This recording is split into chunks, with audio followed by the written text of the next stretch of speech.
Bismillahirrahmanirrahim. Bugün arabuluculuk konusunu ele alacağız. Bugün ele alacağımız konularda öncelikle arabuluculuğun hukuki karşılığının ne olduğunu, hangi davalar için uygulanabileceğini ve nihayetinde menfaat odaklı olarak bu işin tarafların menfaatinin olup olmadığını değerlendireceğiz inşallah.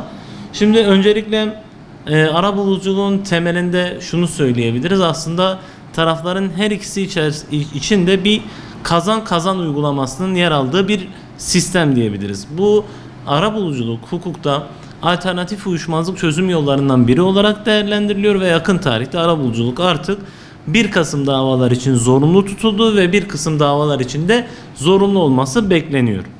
Şimdi öncelikle şunu söyleyelim. Burada bir mahkemeden çok, yani karar verecek bir merciden çok, arabulucunun şöyle bir fonksiyonu var. Tarafların her ikisi bir araya gelir. Arabulucunun temel görevi, tarafların bir araya bile gelmekten çekindiği dosyalarda bu kişileri yan yana getirttirip uzlaşı sağlamaların için imkan ve zemin hazırlamaktır. Arabulucu burada bir hakim görevinde değildir. Hüküm veremez.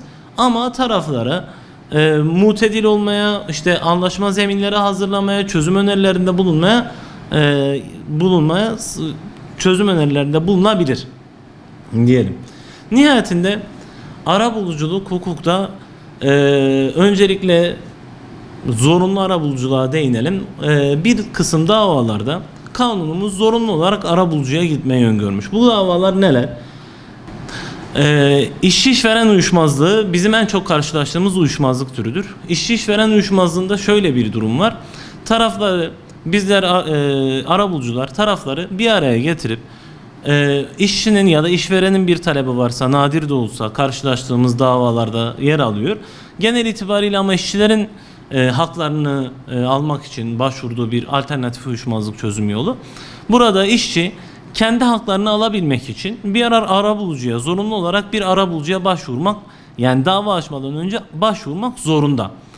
Bu başvuruyla birlikte arabulucu tarafları bir araya getirip mümkün mertebe bir uzlaşı yöntemi hazırlayıp taraflara sunar.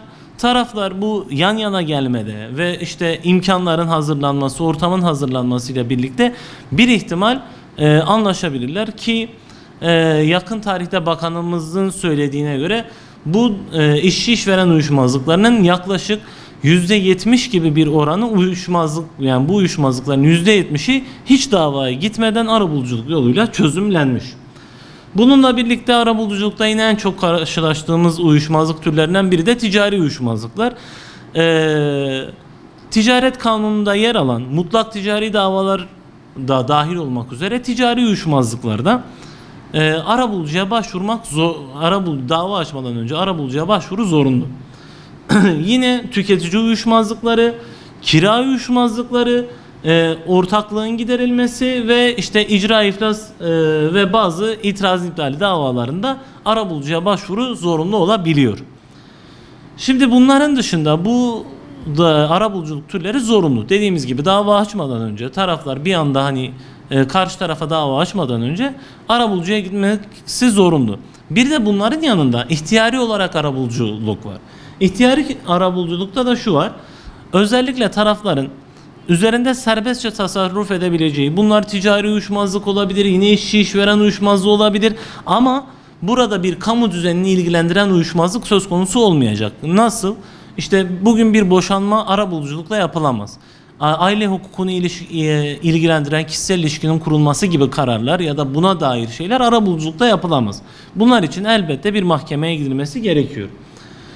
Biz burada arabuluculuğun avantajlarına değinecek olursak, arabulucu öncelikle bugün Şanlıurfa özelinde söylemek gerekirse bir işçi işveren uyuşmazlığı 1,5 ila 2 yıl arasında sürebiliyor.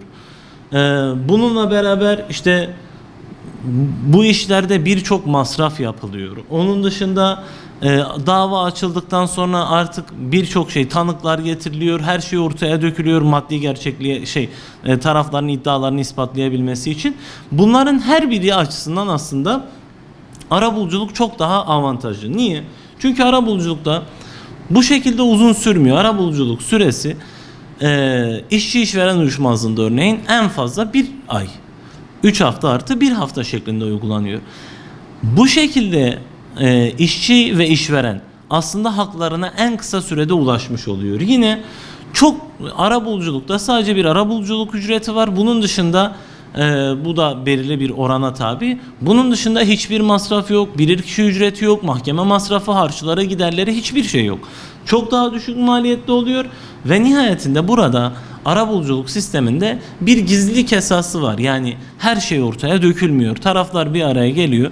Kendileri için özel mahrem sayılabilecek şeyleri de konuşup kendi aralarında anlaşmış oluyorlar.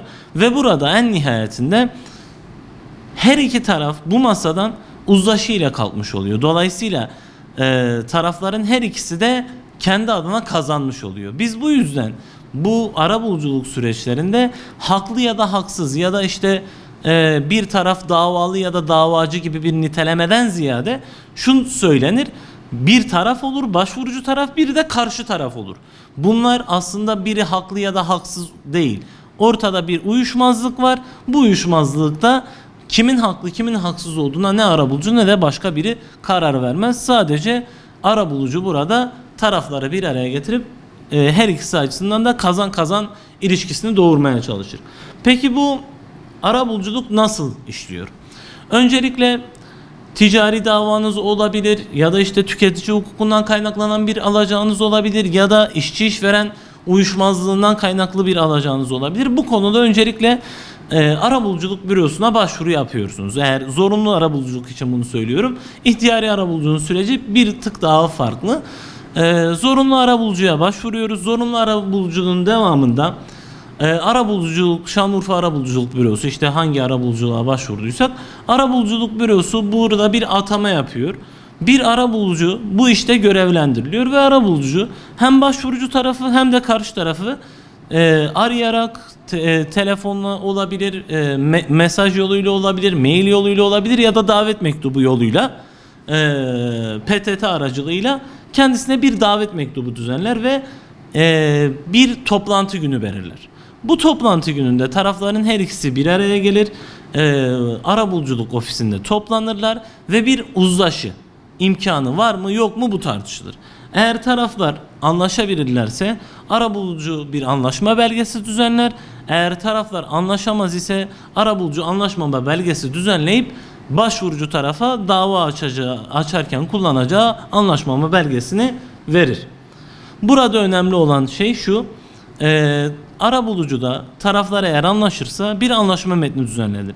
Bu metne sulh hukuka başvurarak, ilgili sulh hukuk mahkemesine başvurarak icra edilebilirlik şerhi alındıktan sonra bu elimizdeki anlaşma belgesi bir ilam niteliğine kavuşur ve ilamlı icra yoluyla takibe konu edilebilir. Bu ne demek? Biz olabilir, anlaşma sağlandı, belirli şartları konuştuk, bunları da metne döktük. Fakat buna rağmen karşı taraf anlaşmaya rağmen bunu kabul etmeyebilir. Yani daha doğrusu bunun gerekliliğini yerine getirmeyebilir. Eğer bunun gerekliliğini yerine getirmezse de biz bu uzun süren dava aşamalarından ziyade sadece bir icra edilebilirlik şerhi alıp direkt icra aşamasına gidebiliyoruz. Arabuluculuk bu yönüyle bizler için çok çok değerli ve çok önemli. Arabuluculuğun bize temel faydası hem avukatlar hem de vatandaşlar açısından şu: özellikle vatandaşların alacağına çok kısa bir sürede ulaşması, mahkemelerin bu işlerle boş yere uzamaması, dosyaların sürüncemede kalmaması adına oldukça gerekli, oldukça önemli olduğunu düşünüyoruz ve bu bizim kültürümüzde de yer alan bir uzlaşmacı tavra oldukça yakın olduğu için taraflar burada bu kültürün, yani kendi kültüründen geldiği bir şey olduğu için de buna kolaylıkla ikna olabiliyorlar ve taraflar nihayetinde bu masadan anlaşarak kalkıyorlar. Her iki taraf da gülerek kalkıyor. Arabuluculuk süreci bu şekilde tamamlanıyor. Teşekkür ederiz.